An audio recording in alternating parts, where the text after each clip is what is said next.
We get used to not talking about it. We know better than to post pictures or speak openly. We know the narrative put out by the media, by politicians, on social networks. But what if we were to tell you a different story?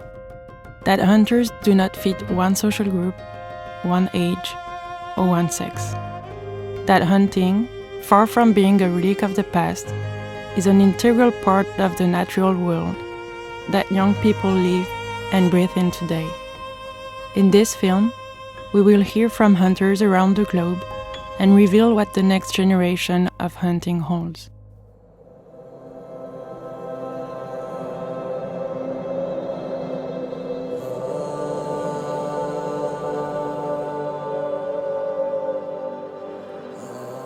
The animals that inhabit these mountains have evolved to thrive in the harsh environment. It is a landscape with varying biotopes that are full of life. Natural environments that today are becoming increasingly important to acknowledge, protect, and manage. In the northern parts of Sweden, where the forests seem endless, various types of grouse inhabit the land. From the forest-covered valleys to the rocky and barren mountain peaks. The population of grouse varies from year to year, depending on the weather and food supply in this unpredictable and rough landscape. The small game hunters in the north share the mountains with the Sami, the indigenous people of the north, who manage the land and raise their reindeers on it. For centuries, the grouse have been an important part of the food culture of the people who inhabit these remote areas. Grouse meat is a rare delicacy that one cannot buy in a supermarket, and that few have had the chance to try. It is an organic and sustainable food source that is meant to be consumed only by the few who venture out in the remote mountains. Hunting can take many shapes and forms. Sometimes you just go out in the forest next to your house, and sometimes you travel far away. The way of hunting varies a lot, especially when traveling to remote locations, such as hunting close to the Arctic Circle. The terrain and weather is deceiving and can change dramatically without warning. To be successful in this kind of hunt, detailed planning is required. Choosing the right equipment, place and time for the hunt is crucial. This type of hunt requires well-bred, well-trained and motivated dogs, both for pointing and retrieving. Finding these birds is often quite a challenge, and without our dogs, the hunt becomes considerably more difficult. Hunting has been a natural human process in the pursuit of food and survival for thousands of years. Hunting may not be as essential to us now as it has been in the past, but the game still provides us with a natural, clean and delicious food source. Close to 15% of Sweden's total landmass, around 6.5 million hectares, consist of public hunting grounds, where anyone with a hunting license can hunt for a small fee. For many Swedes, hunting is an important part of our culture. We have a long heritage where wildlife management is an integrated and essential part of the overall lifestyle and conservation. Hunting needs to be a respectful and sustainable utilization of the renewable resource that game meat presents. It is important that we pass on this cultural heritage of wildlife management to future generations.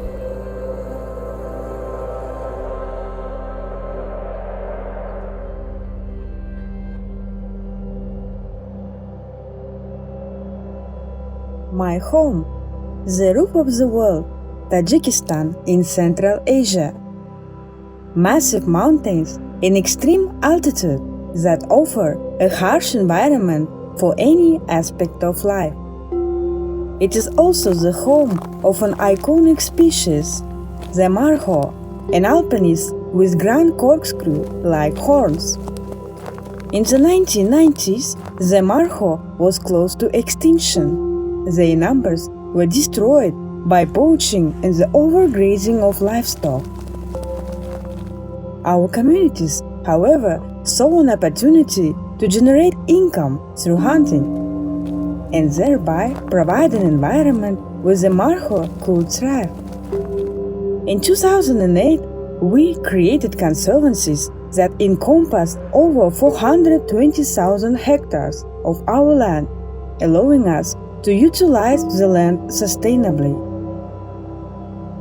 In turn, this significantly reduced overgrazing and poaching. We now have an estimated population of 5,000 Marho living here today. This number continues to increase annually, as is true for many other mountain species, such as the snow leopard, who has been an indirect beneficiary of this sustainable hunting program. It is the hunter's financial contribution that makes our community conservancies a successful concept for both the wildlife and us, the people of this area. Each Marho hunt generates a substantial sum of money that goes directly into local development and provides significant economic benefits for over 20,000 community members.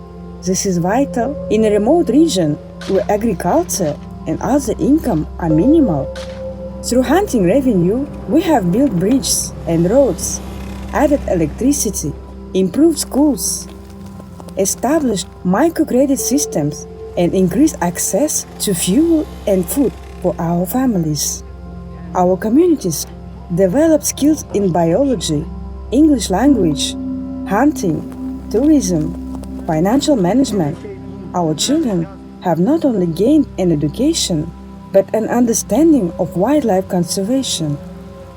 The Marho's recovery is a clear example where hunting is mutually beneficial for the Marho, the Tajik ecosystem as a whole, and we the people who are incentivized to serve as stewards to this environment.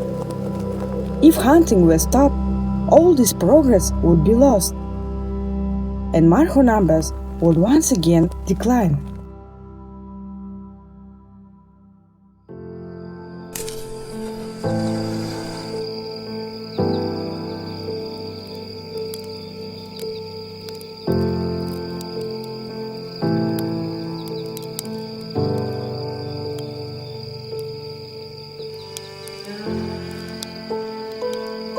The early morning flakes of an African sunrise are as familiar to me as breathing. Some of my earliest memories are of the excitement I felt when my father would shake me awake before dawn in preparation for the day that lay ahead. Africa is where I live, but the bush is where I feel most at home. I inherited my love for nature, passion for the wilderness, and its inhabitants from my family. A family that truly understood the rhythms and realities of nature. One day, I hope to pass that understanding on to my children. People around the world do not always appreciate the harsh realities of rural Africa. Rural farmers in Africa do not look on happily with wonder at the sight of an elephant herd destroying their hand-planted crops, or hearing nearby lions roaring in the night. For them, this sound signals a possible threat to their precious livestock and possibly to themselves. In the same way, many people do not understand how hunting can be used to promote wildlife conservation. My passion on hunting isn't based on theory, but on undeniable realities that I've seen in action since I was a young boy. Hunting is a deep and personal journey for me. Taking the life of an animal is not to be taken lightly.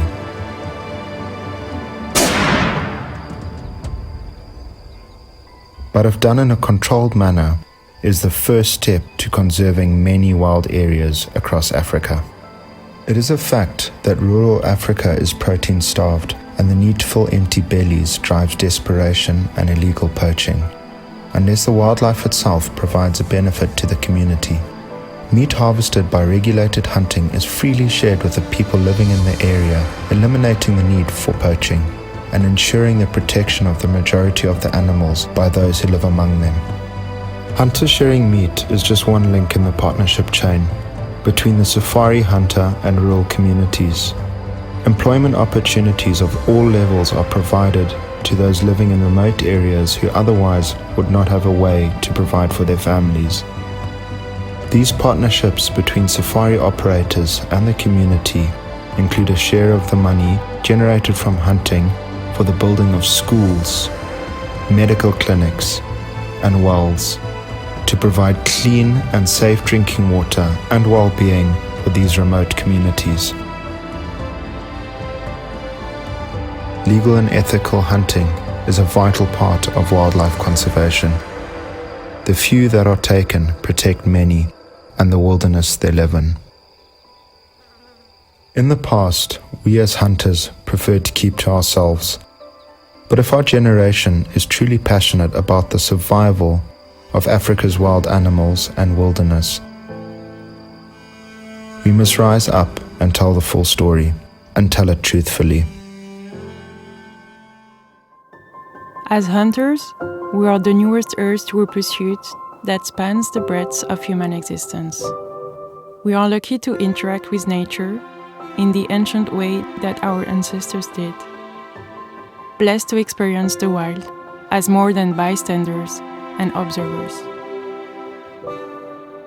We know that with that privilege comes a deep responsibility, not just to preserve, but to actively manage and improve wildlife habitat and biodiversity across the globe.